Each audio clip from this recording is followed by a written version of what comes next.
Hello, good morning. Hope all of you had a blessed weekend. Welcome back to another beautiful morning, a beautiful day, a start of a new week.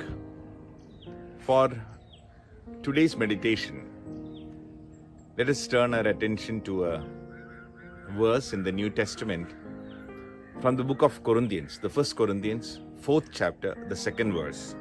It goes like this. Now it is required that those who have been given a trust must prove faithful. The need of being accountable, the need of being faithful is a necessity that each one of us to develop in our life. As you grow up, as you go forward, as you go up your caliber, as you are in your family life, in your personal life, this is something which has to be developed if you don't have. If that is not the case, we might land up in big problems. We might do many things, but because there is no discipline in our life, many things can fall off even after our hard work. I would like to draw your attention to an Old Testament character from the book of Genesis. Many of you would have heard of him. His name is Joseph. He is the son of Jacob. He had another 11 brothers. You know the story that Joseph was sold into slavery in Egypt. This incident happens when he's inside or he's serving Potiphar, Egyptian nobleman. He is in charge of the house there.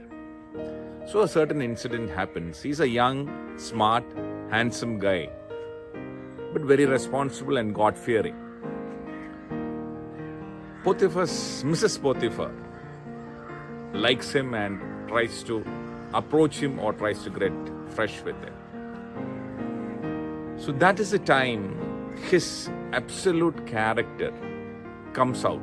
He had problems after that. He had to go through a difficult patch, but he stuck according to the plan of God and never compromised on the values. And he has reaped rich rewards, although there were temporary setbacks. I want you to turn your attention to Genesis. Genesis is the first book in the Bible, the 39th chapter and the 8th and 9th verse. But he refused. With me in charge, he told her, my master does not concern himself with anything in the house. Everything he owns, he has entrusted to my care. No one is greater in this house than I am. My master has withheld nothing from me except because you are his wife. Except you, because you are his wife. How then could I do such a wicked thing and sin against God? When you learn this passage, we see Joseph being accountable in three areas of his life. One, he is accountable to God. One, he is accountable to his master.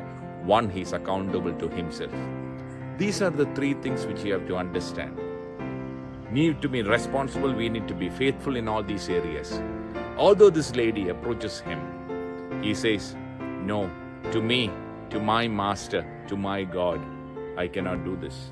Because I have been called here in full faithfulness and full responsibility, and he has believed me to any extent. So I would never do that. It is not because he was getting position, because he was. If he had getting position, it was a different case. But when he was responsible in the three areas, you know the history, he rose up to be the second one in Egypt, or rather almost equal to Pharaoh. So when you stick to integrity, when you decide to go according to the plan of God, and you're being faithful to the job and you're accountable to yourself, there are many times there might be a difficult patch, but God will surely raise you up at the right time. I think you should read the history of Joseph in the Genesis 38, 39 and 40 chapters. You will understand how he through difficult areas he went through, but God lifted him up at the right time. I want to close again with a verse or with 4 or 5 lines of hymn which was written in 1902. It goes like this: give of your best to the Master. Give him first place in your heart. Give him first place in your service. Consecrate every part.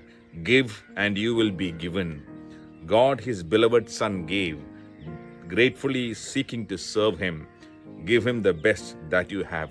Yes, God, Jesus taught us about the famous management mantra called servant leadership, and let us be like that. God bless you. Have a blessed week ahead. Bye-bye and thank you.